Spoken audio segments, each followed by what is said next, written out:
If you're somebody that just started in apartment maintenance or is going to start or is even thinking about doing going into the apartment maintenance trade, I'm going to go over a tote with tools that the basic tools that you would need to start in apartment maintenance. Now, to start, I'm going to say that you may not really need any tools because when you really start, you're just starting as a porter or as somebody doing grounds, which means picking up trash around the property and stuff like that. But at the same time, you do want to move up, you do want to make more money, and the more you learn, the faster you learn, the more money you're going to make. So we all work for money. So in this video, I'm going to give you the basic essential tools that you would need to start doing work orders, which means repairs. And mainly it's going to consist of refrigerators, stoves, dishwashers, doors, anything that's in an apartment. We repair most of the things. When you start off, you're not going to be expected to repair a refrigerator or a stove or a dishwasher, none of that, or an air conditioner. But at the same time, if you don't have the tools, it's going to be really hard for your supervisor or whoever's training you to help you. Because if I have two guys and one has tools and one doesn't have tools, the one I'm going to probably teach is the one that has tools, because the other one, he's going to be grabbing tools out of my tote, to learn. And I'd rather take the guy that has his own tools, because just having your own tools is already saying that you're interested in learning, because buying the tools is actually the easy part. Like in any trade, it's more the practice and the learning and the watching videos and stuff like that. Now, the other thing I will say is that I'm not going to recommend a drill in this tote or this bag, because my recommendation would always be, if you're going to get a drill, a power tool, go with the brand. Don't go with this bag that I created here. Everything's Home Depot. It's mostly Husky and Stanley. So they're not very expensive tools, but I wouldn't recommend buying a cheaper power tool or a drill. You will eventually need a drill, not on your first day, but eventually you're going to need a drill. I would not recommend buying a cheap one. I would recommend going with one of the bigger brands that's either Milwaukee or Ryobi, DeWalt, or any of the other brands that have a whole arsenal of different tools, saws, grinders, and stuff like that. That way you only have one set of batteries, and you're carrying the same batteries, and your batteries are going to work for everything. If you have a tool that's one brand, the other tool is another brand, the other tool is a different brand, well, you have three or four different chargers. And when you need a battery, it may not be charged because you forgot to charge that battery. If you're staying in one system, then you're always going to have charged batteries, because you're always going to be using those batteries for your tools. Now, the other thing is paintbrushes and rollers and stuff like that. Most of the time, the properties provide that. If they do, and if they're cheap, I would always recommend go buy yourself a good roller, a lambskin roller, a 3/4 inch, and a good, $14, $15 paintbrush, maybe a 2.5. If you're not very experienced painting, maybe a 2-inch, but if you can handle a 2.5, that's better. Buy yourself those tools. They'll make a big difference. Painting with a cheap roller is really sucky. And painting with a better roller, you'll notice the difference. You go a lot faster. You make a lot less mess. So that's two things. Now, concerning the tote, I'm going to go over these tools. I spent under about $170 for the whole thing. Everything's from Home Depot. And like I said before, I would always recommend having your own tools. It's an indicator that you're there, you're willing to learn, you already bought the tools. And besides, you're going to have more opportunities. And these tools you can use at your house, your mom's house, your brother's house.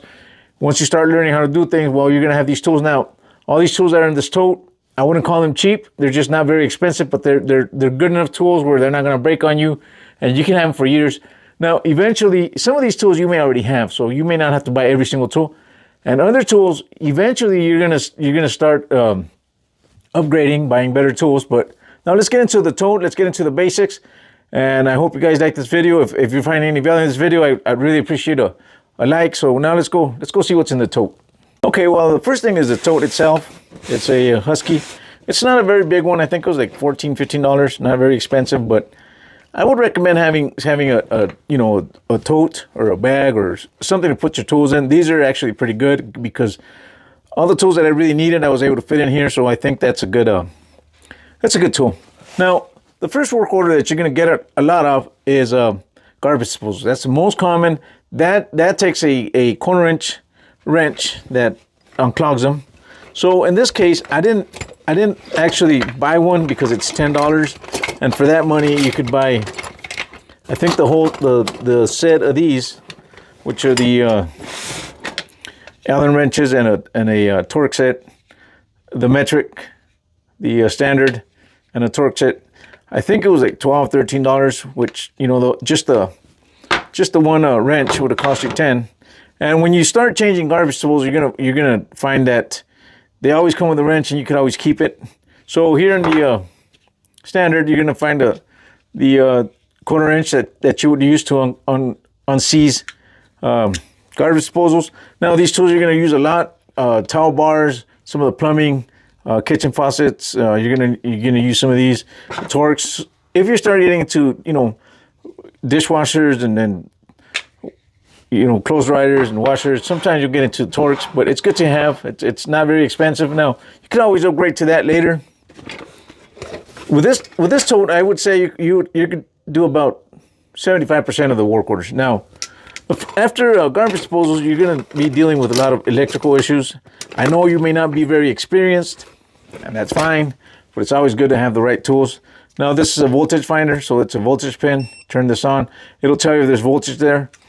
This thing is a GFCI tester, but you could plug it into any outlet, and it'll let you know if it's plugged in correctly, if there's ground, if there's power going to it. So these two tools you're going to use a lot. You may upgrade to these later, or you may never need to upgrade to anything else because these are just good enough for what they do. Now, another thing is a multimeter. I would always suggest buying a multimeter. Let me show you guys mine. It's back here. Give me a second. I'll bring my tote over. I wasn't thinking about showing my tools, but now this is my tote. And just the bag, these are not cheap. This is a Milwaukee. Now the bags can get really expensive, and that comes later, but I carry with me a multimeter. If you're gonna buy a multimeter later on, or if you have one or you wanna take one, if it has microfarads, if it can read microfarads, which is this signal right here, that's going to work for air conditioning work. So for testing capacitors. So if you're going to buy one, I would, like they say, buy once, cry once. I would buy one that can read microfarads, and for sure one that can reach continuity. So if you're not going to need one on day one for sure. But when you buy one, or if you have one, try and get one of those.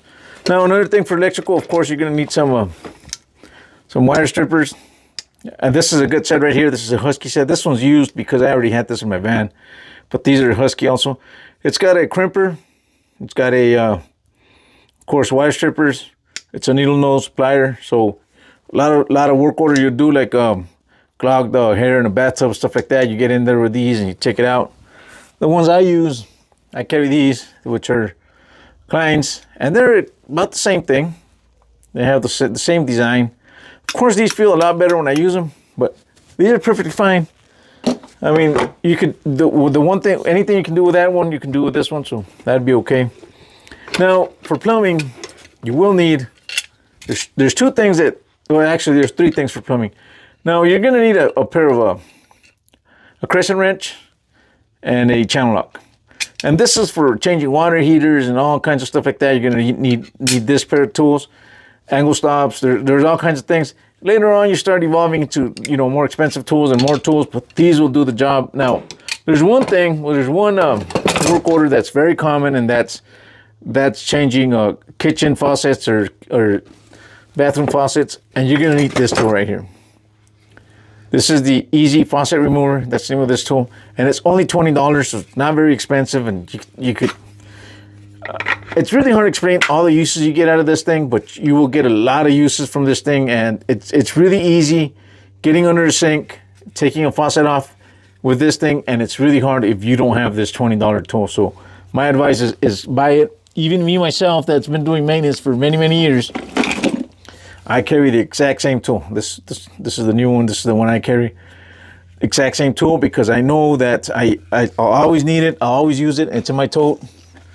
Now, this is probably one of the most important tools that you're going to have. I highly recommend it. Now, screwdrivers, even in my tote, I'll show you guys a little bit of my tote. Even in my tote, I don't have a whole bunch of screwdrivers. I have 2 screwdrivers. I should have somewhere in there. I have my 11-in-1 And then I have a Klein smaller screwdriver. So even in my tote, I don't have that many screwdrivers, and that's why I'm not going to recommend a whole bunch of screwdrivers. A flathead, you're always going to need a flathead. These are like $1.30 at Home Depot. These are Stanleys. A Phillips, same thing, about $1.30. And the 6-in-1, which is also a Stanley. I forget, it's like $3 or $4. And of course, it's gonna have your 1/4 inch and your 5/16 nut drivers. And there's a whole bunch of work orders that you're gonna do with this thing. But it's always good to have also a dedicated pair of screwdrivers. Now you will need a finer screwdriver. I found these. These are not very expensive, $2 or $3 at also a Husky. So it's got a Phillips flat. And you're gonna need this for thermostats, even changing batteries on some appliances, some little things and stuff like that. It's got the other side, the same thing, but just different size. So I'd recommend this. Now, a light. You're always gonna need a light when you're under a sink, changing a kitchen faucet. Can't see anything under there. Just any light. This light was $3 or $4, not very expensive. This is a, I think this is a, I forget the brand. I think it's the HDX, so it's a Home Depot brand.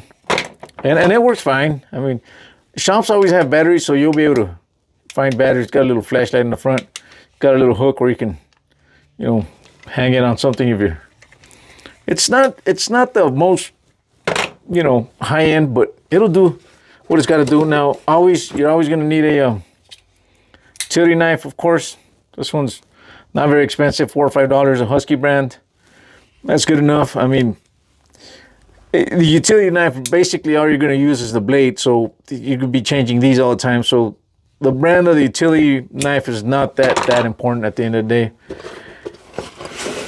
Another thing that you will need for sure is, of course, a hammer. I wouldn't recommend carrying the hammer in your tote because you don't use a hammer all the time. And these are all tools you can have at your house too, but it's good to have a hammer. There's things you'll do with a hammer. I guess the other thing I don't have in this tote and I would add is probably a chisel. You'll work on some doors, but you don't have to buy an expensive chisel. Just any old, not very expensive that'll do the job. And then the last thing is a tape measure. I'd always recommend carrying a tape measure. This Stanley 12-footer is more than good enough. When you do window screens and measuring doors and windows and stuff like that, you will need a tape measure, but 12-foot would do it. And that's it. The tote and everything here together it's about $160, $170. Not very expensive. Some of the things you may already have at your house. So this is what I would recommend. I'll see you guys in the next video.